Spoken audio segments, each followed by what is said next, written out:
Tonight, we're going to be talking about menopause, one of my favourite subjects.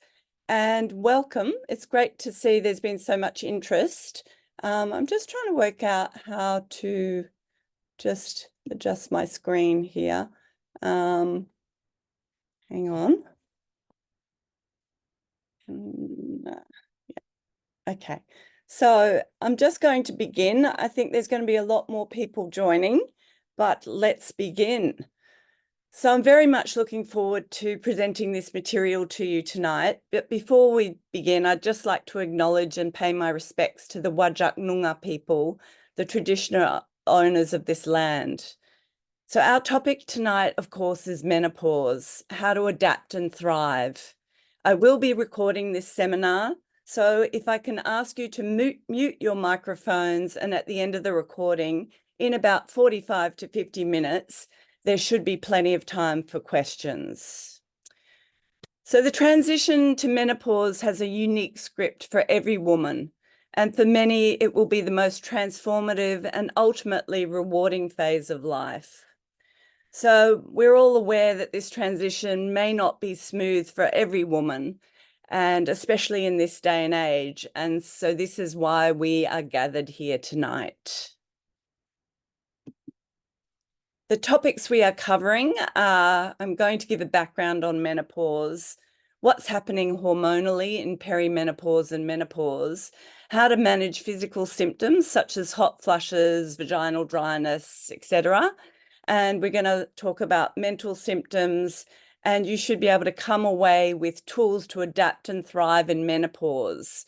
And I put in brackets here most of the time, because like any phase of life, there's always going to be ups and downs. Now, first, I just wanted to talk about who on earth actually experiences menopause. Well, besides humans, it appears that it's just whales and perhaps a few chimpanzees and a few elephants.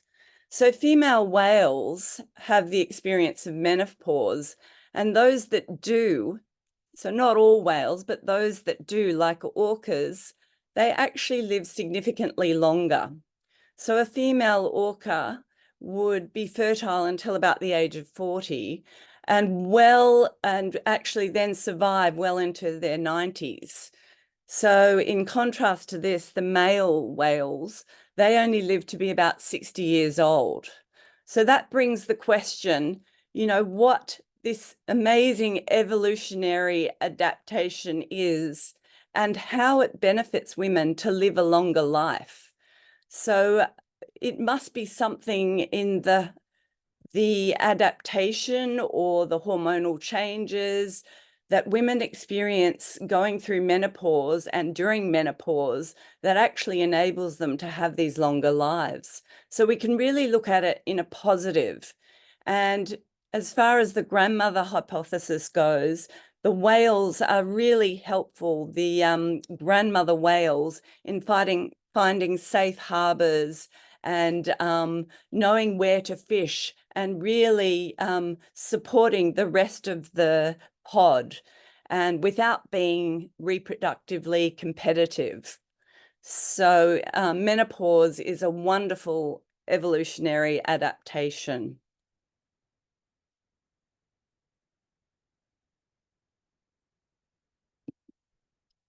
I just wanted to look at menopause from a cultural point of view, and particularly from a traditional Chinese medicine point of view. It's talked about as being the second spring of a woman's life and the possibility of renewed energy and growth. It's a time for growth and expansion.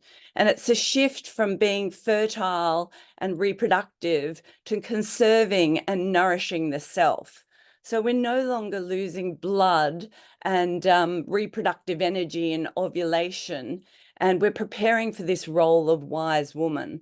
So the qi and blood, as it's seen in Chinese medicine, is redirected to the heart, which is where the spirit or Shen is said to reside. And this shift in energies actually allows us to access vibrancy and courage and creativity.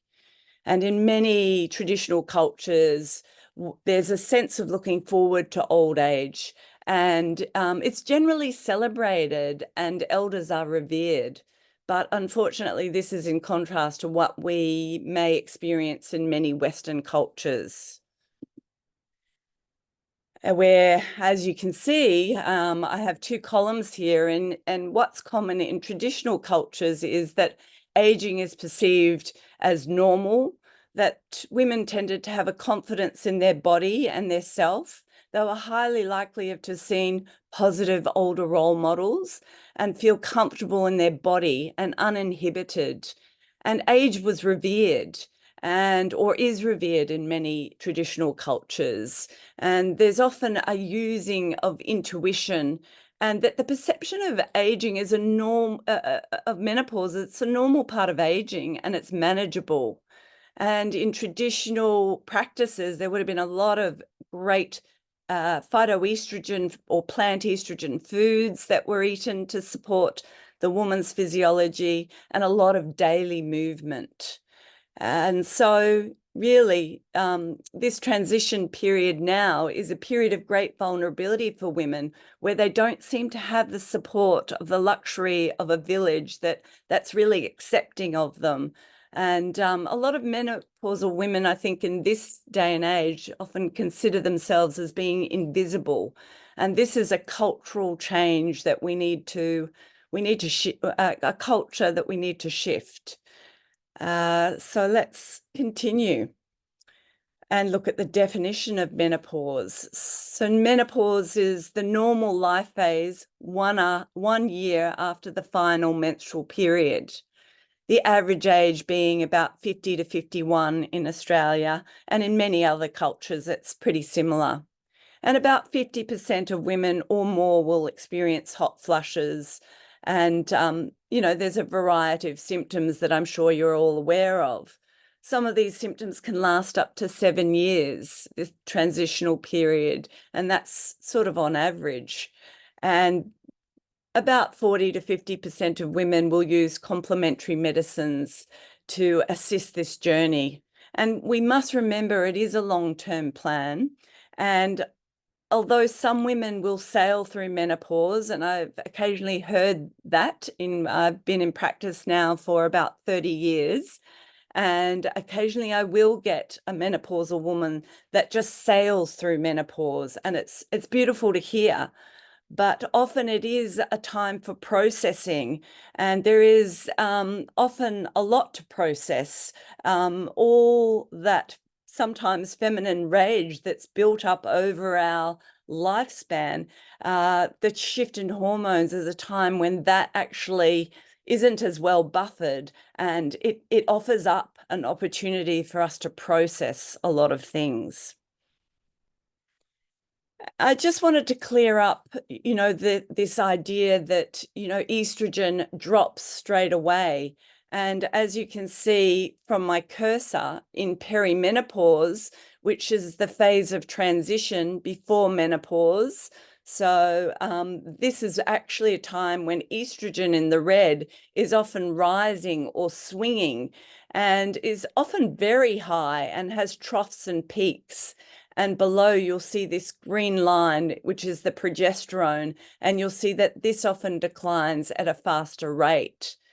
So this perimenopausal period, we often have quite high swings of estrogen, and it's not until this phase that we have, which is actually menopause, so a year after our last period, that our hormones estrogen and progesterone, are both very low.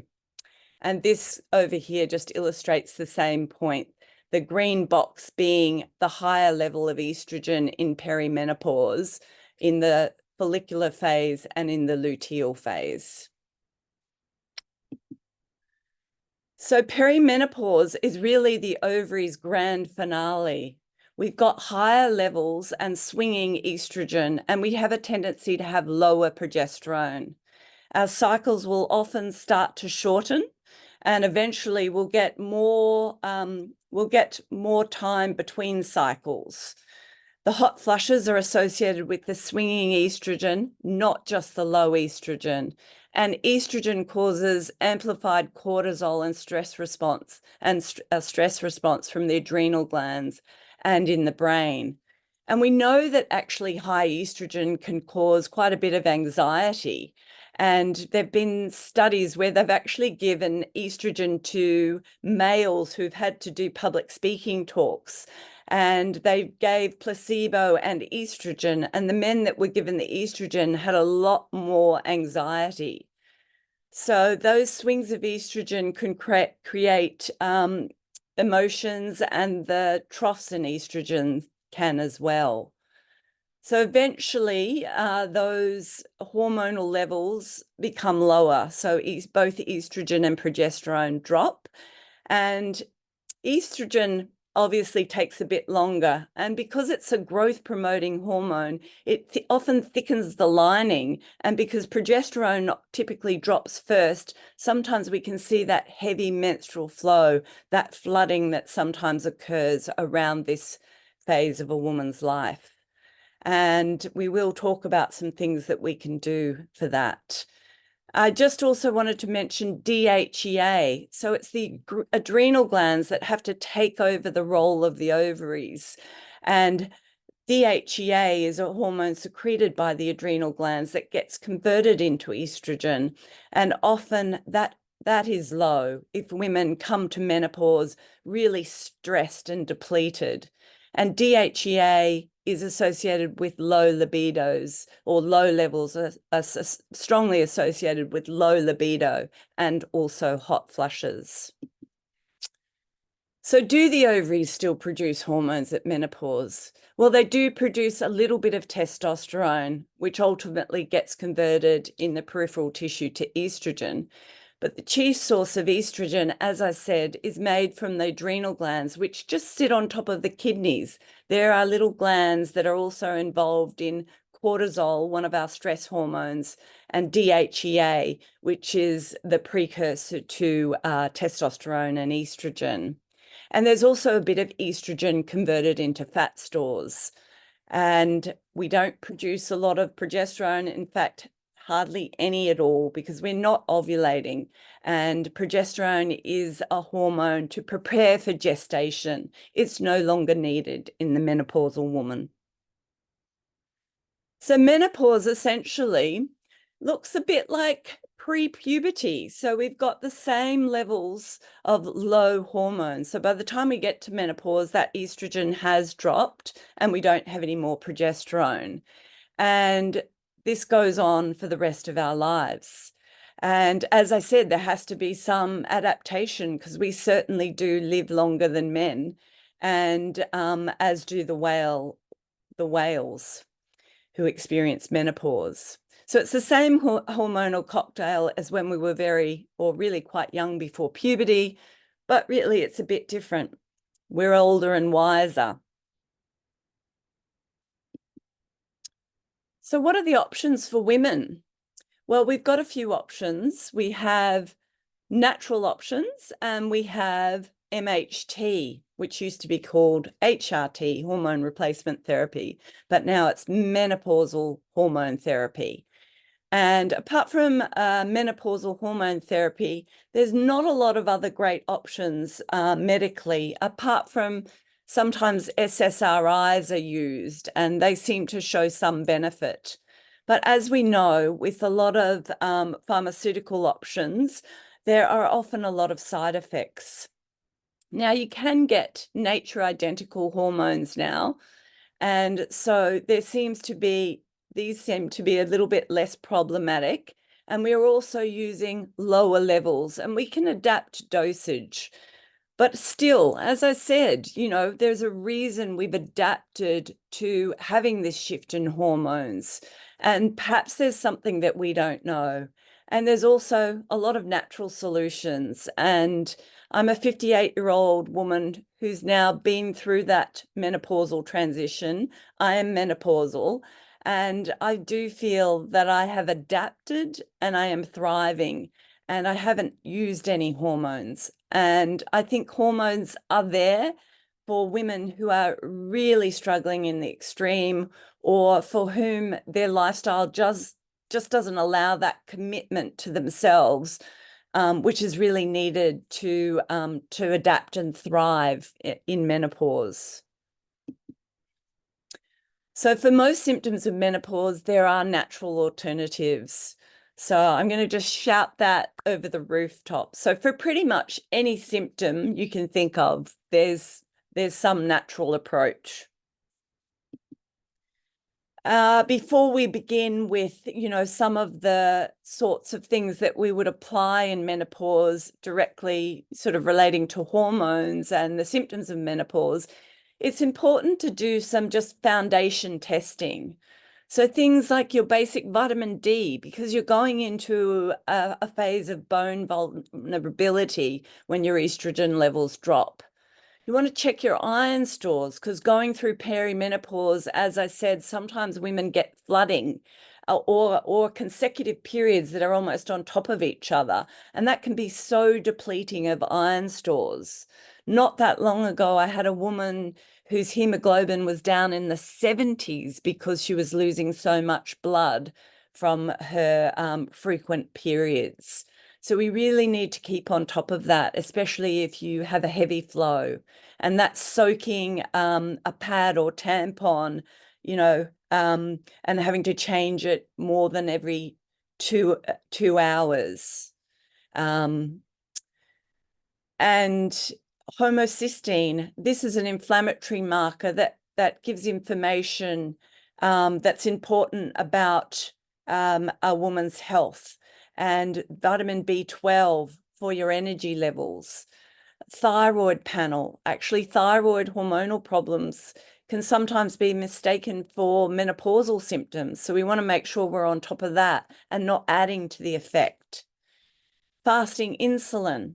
We want to make sure that we're not having blood sugar highs and lows, which are affecting our moods. DHEAs and cortisol are produced by the adrenal glands. We want to make sure that these adrenal glands are being looked after. We want to see what the status quo is. Some basic workup with lipids, full blood count, liver enzymes, and inflammatory markers would be really helpful. And also, because we've got these quite high levels of estrogen, we really want to just double check that our estrogen metabolism pathways are doing a good job. I'll talk a little bit more about homocysteine perhaps later. Actually, I'm doing a webinar in a few days where I will go into more about that, but we just don't have the time to fully discuss that marker. So there are two key phases I want to talk about. The first is perimenopause, and that's characterized by the erratic hormones and often high estrogen levels and low progesterone. And menopause, which is really 1 year and beyond after the last period, is characterized by low estrogen. So these are what we're going to talk about now. So the goals for perimenopause, well, we really want to regulate the cycle if possible, because we've still got ovarian activity. And one of the most fabulous herbs for that, which I'll talk about as we go through, is chaste tree. It really is amazing for getting some prolonged regular menstrual cycles. And we want to balance estrogen and phytoestrogen, and often using phytoestrogens is a great way of doing that. As I said, we want to check and support our estrogen detox pathways, and we want to avoid plastics and chemicals. Now, there's been some research on plastics and chemicals, and you may have heard this, but unfortunately, women who have high levels of phthalates in their urine have about 45% more likelihood of having hot flushes. So having lower levels of phthalates in urine means that women are going to have lower or fewer hot flushes on average. And there's also problems with things like bisphenol A or BPA, which are in plastics. And, cosmetics are a terrible source of these chemicals. Dove and Nivea are absolutely rife with phthalates. And the we really want to avoid slathering products that have got these chemicals which are sort of xenoestrogen and have negative estrogen effects in the body and are contributing to some of the problems that we're seeing as we're going through these hormonal transitions, both in puberty and perimenopause towards menopause. So with adrenal support, we want to have adaptogens. And adaptogens are absolutely wonderful for supporting the adrenal glands. And I'll talk a little bit about some of those. It's really essential during perimenopause that we have a daily unwind and that we reduce our commitments, our caffeine, our alcohol, and our sugar. And even if it's for this just transitional phase until we find our balance. And check vitamin D and iron, exclamation mark, because heavy bleeding is quite common in this transitional time. There's lots of fabulous herbs. Some of my favorites would be shepherd's purse and lady's mantle. There's another one called Panax noto ginseng. Sometimes we do need a bit of prometrium or progesterone support or some non-steroidal anti-inflammatory support, which can reduce bleeding. Or having been a midwife, one of the things that we used to use was not tamoxifen. Forgotten the name of it. It was it prevented well, it actually enhanced some blood clotting. So that is another option. Just wanted to briefly talk about the yin and yang of menopause. So we know that in traditional Chinese medicine, health is defined by a balance between the yin and yang. And yin is our watery, cooling, dark, nourishing energy and is related to blood and hormones such as estrogen. And yang represents heat and activity and expansive energy and brightness and relates to organ function, the way organs function, and testosterone. So it's really in Chinese medicine, a depletion of these nourishing and cooling qualities that often lead to the heat. And in traditional Chinese medicine, that's menopause is often described as a yin deficient state. So sometimes we need to come in with some yin nourishing to get that balance back. So some of my favorite tips from Eastern culture are, apart from those yin nourishing herbs, there's some yin nourishing foods. And these include nutrient-dense foods such as plant estrogens. A lot of black foods are very nourishing for the yin and the kidney energy, which is so important in Chinese medicine. So black beans, black sesame seeds, black chia seeds are very nutritive, as are blackberries. And gelatin is a very rich and nourishing food and great for the skin.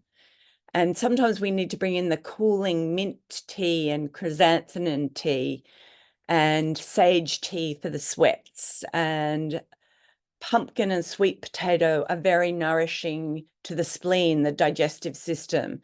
And mushrooms have a great benefit for actually helping to clear estrogen.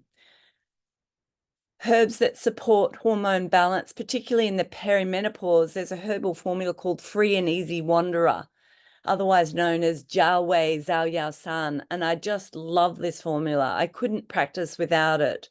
So it helps the liver clear excess hormone, and it helps that balance between, the fluctuating estrogen and that sort of divine rage that upwells as estrogen levels are fluxing, and that we, as I talked about, we may have accumulated over time linked to, our gender and how we felt over years. And finally at menopause, it's a time to release and sift through this, and without as much rose-colored glasses or the estrogen buffering it and the progesterone chill pill.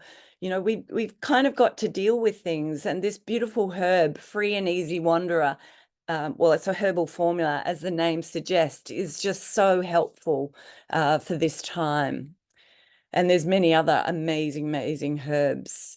Meditation, breath work. Women often hold their breath, and that's associated with rising CO2 levels are associated with an increase in hot flushes in menopausal women.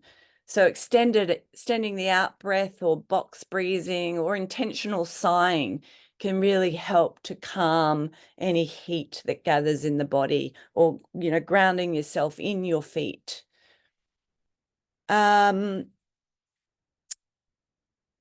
Yes, I think, also looking at the circadian rhythm and how that plays into our hormones. So we really need to make sure that we are honoring the circadian rhythm as much as we can, because our hormonal clocks are doing less of that.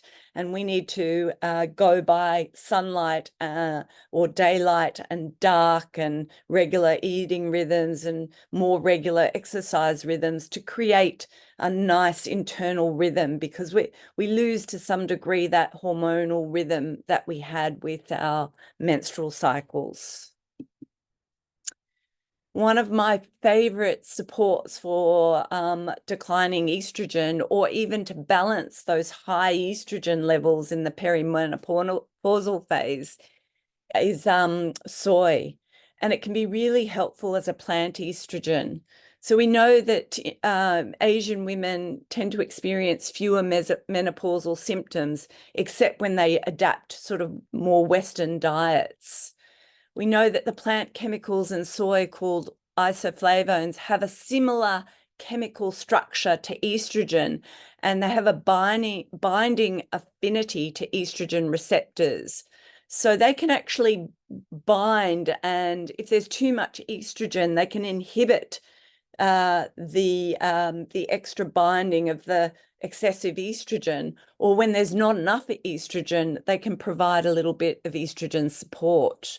So they're really what's called amphoteric, or balancing in their effect. And there's so much research about soy. I was just swamped when I started going through it. And the research, which I'll go through a small amount with you, just I'm touching the tip of the iceberg, shows that soy isoflavones, or plant estrogens, reduce hot flush frequency due to their estrogen-like effect. They're also helpful for dry vaginas, cardiovascular health, bone density, joint and muscle pain, sleep quality, and quality of life scores. And the dose is around 50 to 100 milligrams. And I use this a lot clinically, and I'll talk a little bit about how I use it. But first, I just wanted to show you a diagram of the estrogen and plant estrogen, the similarity in the way the receptors are bound and then affect that DNA just in the center there. So really, you can see that the chemical structure, because it is quite similar, has a binding effect on estrogen receptors. And in the breast tissue, there's more estrogen receptor alpha, and that's the same as in the uterus. And isoflavones bind weakly here, so they don't cause a proliferative effect. So, and in fact, they can be quite protective to this tissue. But they do provide, they do bind more strongly to the estrogen receptor beta, which is more present in the cardiovascular system and the urogenital system, in the bone and the brain. So you can see how we can gain this support through the foods that we eat. These are some of the products that I use, and I'm actually searching for an organic Australian soy product. Of course, they need to be GMO free, and you'll see that this one is a 50 milligram product. This one actually says 50 milligrams, but you've got to take 5. So it's a 10 milligram dose of isoflavones, and this one's a 60 milligram dose. So I alternate between the three. I often like to use a 50 mg dose twice a day and then titrate down with these 10 mg doses. So we go down to like an 80 dose and incorporate the phytoestrogen foods so that eventually we're only needing to take around the 50 mg of isoflavones daily. But just to get on top of symptoms, I often find taking the higher dose just really does the trick. And often in, as quick as 4 to 5 days, you'll get a really noticeable difference in things like hot flushes. But really, a lot of the research, it was over a 6-week period. And so for some women, it can take a little bit longer.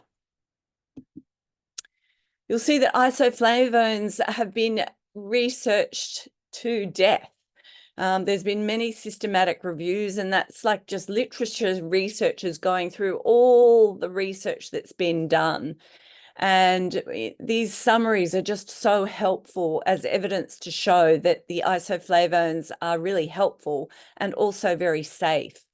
So in this systematic review in 2018, it was found that that isoflavones reduced hot flushes, even accounting for placebo effect, and they attenuated lumbar spine, bone mineral density, and they showed beneficial effects on blood pressure as well. And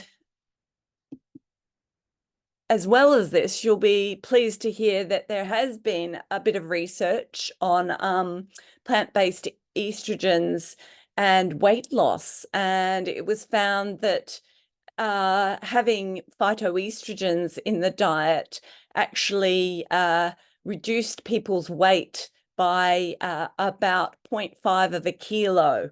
And that's great if you can just introduce plant estrogens and get that metabolic effect. There's also been some more recent studies to show was a meta-analysis of 9 randomly controlled trials suggesting soya isoflavones reduce body weight in non-Asian menopausal women.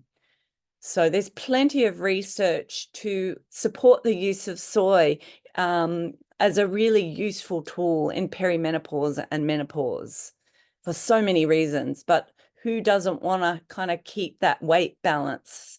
It's kind of one of the number one things that when I see women in clinic, they're talking about, their skin quality and their weight is often the most concerning things. And you'll be happy. Sexual satisfaction too. Also, there's been some research showing that urinary disorders and sexual satisfaction improve with the use of soy. So again, another systematic review. So this is looking at randomized clinical trials. So high-level evidence that we're getting benefit from these phytoestrogen, plant estrogens. And in this case, not just soy, but things like red clover, black cohosh, hops, many, many different phytoestrogens in foods and in herbs. This one you'll be very interested in because this is about soy and wrinkle scores that improved over a 8-week period, and then retested again at 16 weeks and at 24 weeks. And the same was actually found with lignans in almonds, which are another type of phytoestrogen. So you'll be really pleased to hear that we have got some tools to help with skin as well. And I think soy would rate as the top of my list, and almonds are there as the second top for supporting skin health. So one thing I do need to mention though, and that is that not all women metabolize soy isoflavones equally, and that is due to our intestinal bacteria. So you can see here, to make these strong phytoestrogens, we need a good microbiome. And one of the things that I often recommend with soy phytoestrogens, or with some of the lignans that I recommend, which are also plant estrogens, is a probiotic fiber called inulin. There's also other great probiotic fibers like partially hydrolyzed guar gum, and there are many actually good examples, but these are two that I particularly like. And it's been shown that a prebiotic fiber enhances the availability of the isoflavones, and it does this by encouraging a healthier, more diverse microbiome. And we see the improvements by taking, sorry, I put insulin there, but it's meant to be inulin. So inulin, which is a fiber prebiotic, and it's really very cheap. If you take a teaspoon a day or 2 teaspoons a day, you can get these great improvements it does improve insulin resistance. So that's what I was trying to say. So inulin improves insulin resistance. And also metabolic, it's been shown to help with bone density as well. It often gives, has been shown in research to give more regular and fuller stools, and it can improve sleep quality, promote gut serotonin, which might help with mood. And it's a mild, sweet taste. It's very easy to take, and you can add it to your one of my favorite phytoestrogen combinations, which is linseed, sunflower seed, and almond meal. You can add it to that for breakfast with a bit of yogurt and squashed banana, one of my favorite summer breakfasts with some maybe some cinnamon on top. All right, so you all might be thinking, well, I've heard about soy and I'm concerned about breast cancer risk. That has really been disproven in all the research. There's been so much research now and so much evidence in terms of population studies that dietary soy and soy in general is protective against breast and uterine cancers. And this is research to show that high intake of soy foods is linked with a lower risk of developing breast cancer. And yeah, it's really quite a statistical significant, and there is reams of research to support this.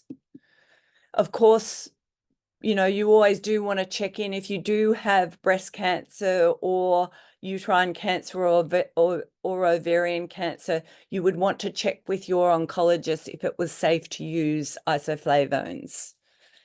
These are some of the food products, and this is a great way of getting your soy isoflavones. And I like to use a combination of the capsules and the foods. And this is just showing you that in 100 milligrams of food, roughly the amount of isoflavone you would get and what you would need to eat to really get a decent dose.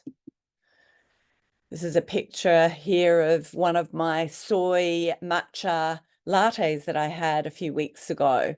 So there's lots of other foods that are high in phytoestrogens. So the more we can introduce into our diet, the more that we're likely to get that phytoestrogen effect. And it's the estrogen-like effect on tissues of menopausal women that we want to get to keep them plump and sort of healthy and to sort of, keep the weight balance. Because it's been actually found that having a higher lignin concentration from things like almonds and nuts and seeds in urine correlates to approximately 50% lower probability of obesity, and especially around the waistline, which is where all that metabolic fat, the fat that's not very good for metabolic health, sits. Rhubarb extract is another type of phytoestrogen if you don't tolerate soy very well. Herbs that I love are adaptogens. Now, these really support the adrenal glands. We talked about the adrenal glands taking over the role of estrogen production and helping to give women resilience in menopause. I'm going to have to speed up because I've got plenty of slides. So maca would be one of these adaptogens. There's many, many that I use in my practice, but this is just one that's easy to get hold of. Get an organic maca and add a teaspoon to your daily smoothie or daily breakfast, and notice the difference. It's been shown to be effective in clinical trials for menopausal symptoms. It's very nutritive. It's a wonderful substance. It's a root. It's a nutritive root.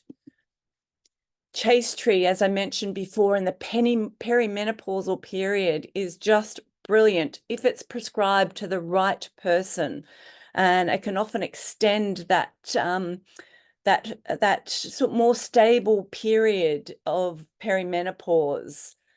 And in studies, it's been shown to lower anxiety and improve hot flushes relative to placebo. So I wanted to really dig into menopause. And I'm sorry if I'm going a little bit quickly, but I want to get through the rest of the slides, and we've got only about 10 more minutes. So soy binds to estrogen receptors, as I said, and we really want that estrogen support in menopause when estrogen levels are low, and we've seen how protective it can be. We also want the adrenal support. Some of the herbs, black cohosh, St. John's wort, hops, and sage, I just couldn't live without in terms of my prescribing. I do a lot of acupuncture for menopause. I often recommend oil massage, especially when you're no longer feeling as hot and bothered, because otherwise the oil can sort of trap in the heat.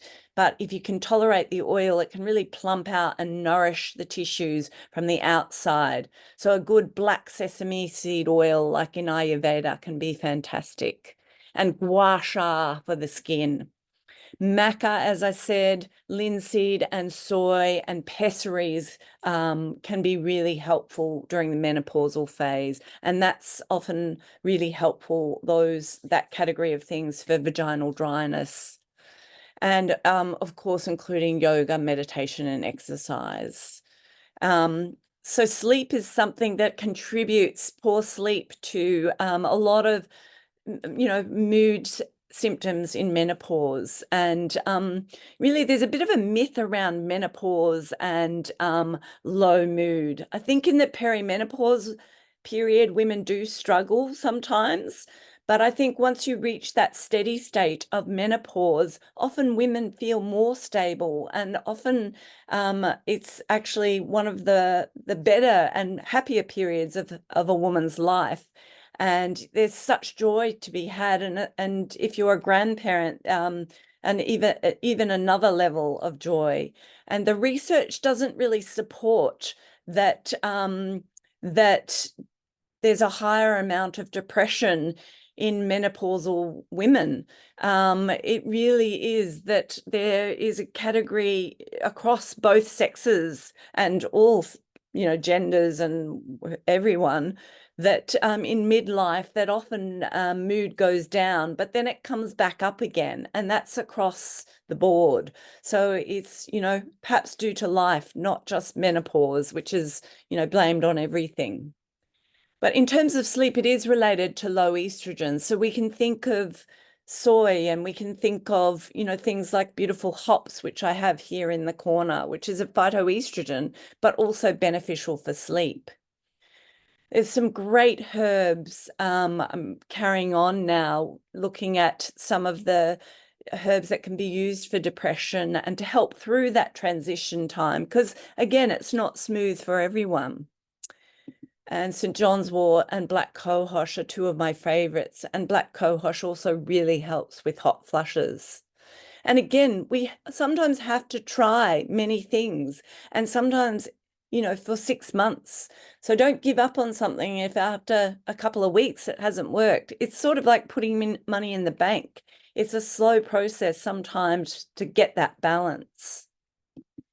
And with mood, memory, and sleep, there's other factors. Just hormones might be at the top of the list during menopause, but inflammation, gut health, stress, and lack of exercise, and poor quality food, they really impact and almost like an algorithm accelerate any of the symptoms. And we can also reduce our symptom picture by supporting all those areas.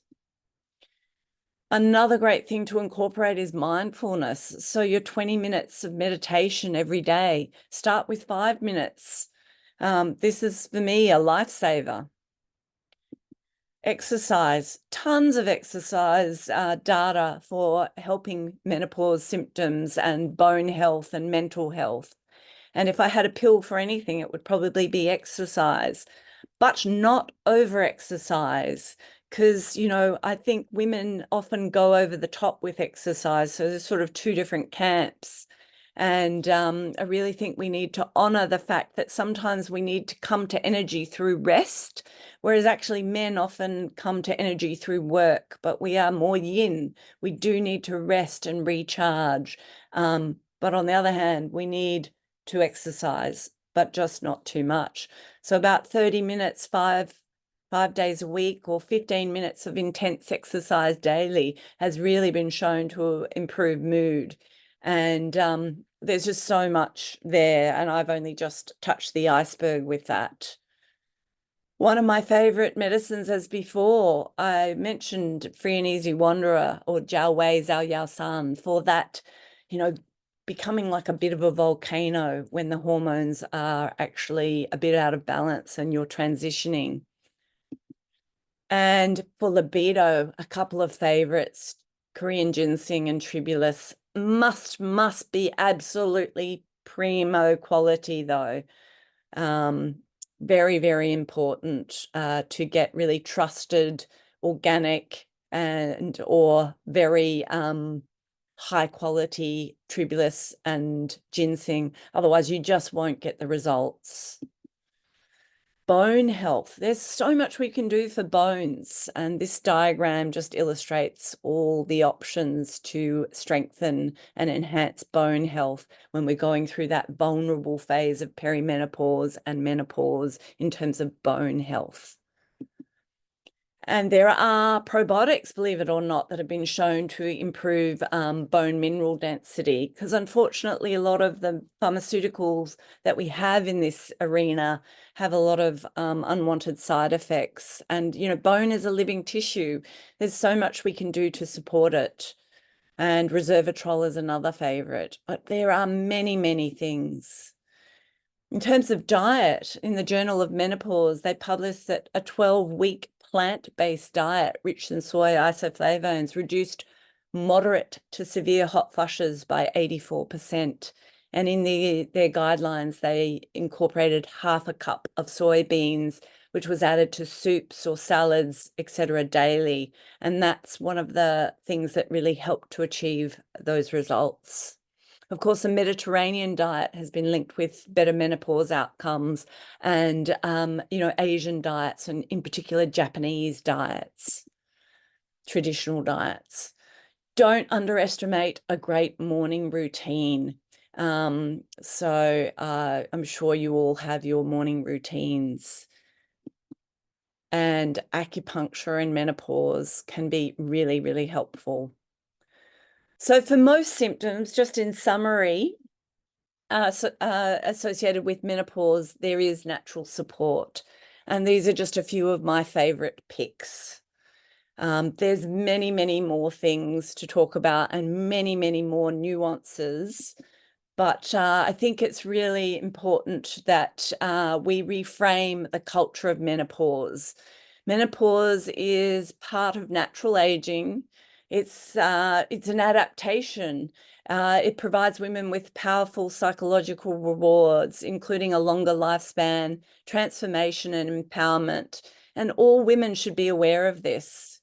Women need to be supported and educated by other mentors with the right tools and resources to strengthen their own capabilities. It can be a bit of a rough ride. And what we tell current and future generations about menopause has social and cultural effects. We really need to put a more positive spin on menopause. It is a time that actually we can reap great benefits from and we can look forward to.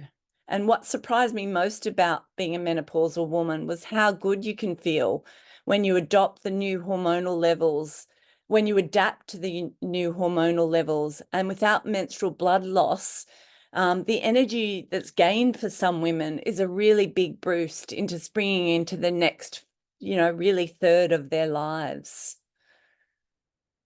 So there's so much more to be said, but I'd really like to